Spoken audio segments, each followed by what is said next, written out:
Treasure Island, Chapter 17. Narrative continued by the Doctor. The Jolly Boat's last trip.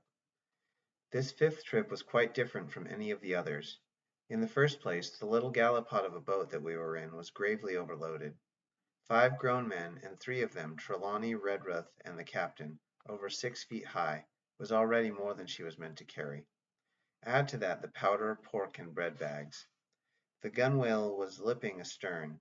Several times we shipped a little water, and my breeches and the trails of my coat were all soaking wet before we had gone 100 yards. The captain made us trim the boat, and we got her to lie a little more evenly. All the same, we were afraid to breathe. In the second place, the ebb was now making a strong rippling current running westward through the basin, and then southward and seaward down the straits by which we had entered in the morning. Even the ripples were a danger to our overloaded craft, but the worst of it was that we were swept out of our true course and away from our proper landing place behind the point. If we let the current have its way, we should come ashore beside the gigs, where the pirates might appear at any moment. "I cannot keep her head for the stockade, sir," said I to the captain. I was steering, while he and Redruth, 2 fresh men, were at the oars. "The tide keeps washing her down. Could you pull a little stronger?" "Not without swamping the boat," said he. "You must bear up, sir, if you please. Bear up until you see you're gaining." I tried, and found by experiment that the tide kept sweeping us westward until I had laid her head due east, or just about right angles to the way we ought to go. "We'll never get ashore at this rate," said I. "If it's the only course that we can lie, sir, we must even lie it," returned the captain. "We must keep upstream. You see, sir," he went on, "if once we drop to leeward of the landing place, it's hard to say where we should get ashore, besides the chance of being boarded by the gigs. Whereas, the way we go the current must slacken, and then we can dodge back along the shore." "The current's less already, sir," said the man Gray, who was sitting in the foresheets. "You can ease her off a bit." "Thank you, my man," said I, quite as if nothing had happened, for we had all quietly made up our minds to treat him like one of ourselves. Suddenly the captain spoke up again, and I thought his voice was a little changed. "The gun," said he. "I have thought of that," said I, for I made sure he was thinking of a bombardment of the fort. "They could never get the gun ashore, and if they did, they could never haul it through the woods." "Look astern, doctor," replied the captain. We had entirely forgotten the long nine, and there, to our horror, were the 5 rogues busy about her, getting off her jacket, as they called the stout tarpaulin cover under which she sailed. Not only that, but it flashed into my mind at the same moment that the round shot and the powder for the gun had been left behind, and a stroke with an axe would put it all into the possession of the evil ones aboard. "Israel was Flint's gunner," said Gray hoarsely. At any risk, we put the boat's head directly for the landing place. By this time we had got so far out of the run of the current that we kept steerage way even at our necessarily gentle rate of rowing, and I could keep her steady for the goal. But the worst of it was, that with the course I now held, we turned our broadside instead of our stern to the Hispaniola, and offered a target like a barn door. I could hear as well as see that brandy-faced rascal Israel Hands plumping down a round shot on the deck. "Who's the best shot?" asked the captain. "Mr. Trelawney, out and away," said I. "Mr. Trelawney, will you please pick me off one of these men, sir?" "Hands, if possible," said the captain. Trelawney was as cool as steel. He looked to the priming of his gun. "Now," cried the captain, "easy with that gun, sir, or you'll swamp the boat. All hands stand by to trim her when he aims."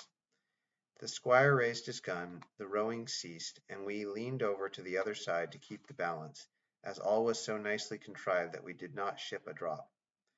They had the gun by this time slewed round upon the swivel, and Hands, who was at the muzzle with the rammer, was, in consequence, the most exposed. However, we had no luck, for just as Trelawney fired, down he stooped, the ball whistled over him, and it was one of the other 4 who fell. The cry he gave was echoed, not only by his companions on board, but by the great number of voices from the shore, and looking in that direction, I saw the other pirates trooping out from among the trees, and tumbling into their places in the boats. "Here come the gigs, sir," said I. "Give way, then," cried the captain. "We mustn't mind if we swamp her now. If we can't get ashore, all's up." "Only one of the gigs is being manned, sir," I added. the crew of the other most likely going round by shore to cut us off.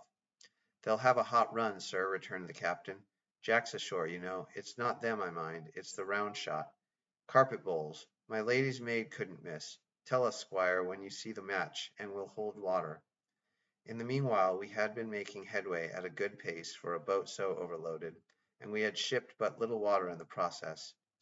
We were now close in, 30 or 40 strokes, and we should beach her, for the ebb had already disclosed a narrow belt of sand below the clustering trees. The gig was no longer to be feared. The little point had already concealed it from our eyes. The ebb tide, which had so cruelly delayed us, was now making reparation, and delaying our assailants. The one source of danger was the gun. "If I durst," said the captain, "I'd stop and pick off another man." But it was plain that they meant nothing should delay their shot. They had never so much as looked at their fallen comrade, though he was not dead, and I could see him trying to crawl away. "Ready!" cried the squire. "Hold!" cried the captain, quick as an echo, and he and Redruth backed with a great heave that sent her stern bodily under water. The report fell in at the same instant of time. This was the first that Jim heard, the sound of the squire's shot not having reached him. Where the ball passed not one of us precisely knew, but I fancy it must have been over our heads, and that the wind of it may have contributed to our disaster. At any rate, the boat sank by the stern, quite gently, in 3 feet of water, leaving the captain and myself facing each other on our feet. The other three took complete headers, and came up again, drenched and bubbling. So far there was no great harm. No lives were lost, and we could wade ashore in safety. But there were all our stores at the bottom, and, to make things worse, only 2 guns out of 5 remained in a state for service.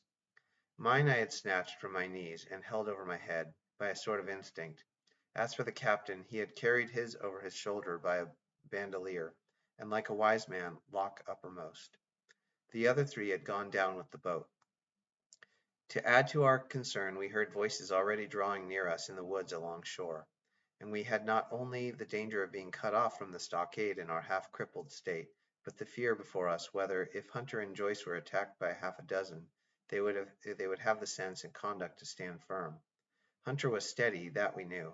Joyce was a doubtful case, a pleasant, polite man for a valet, and to brush one's clothes, but not entirely fitted for a man of war.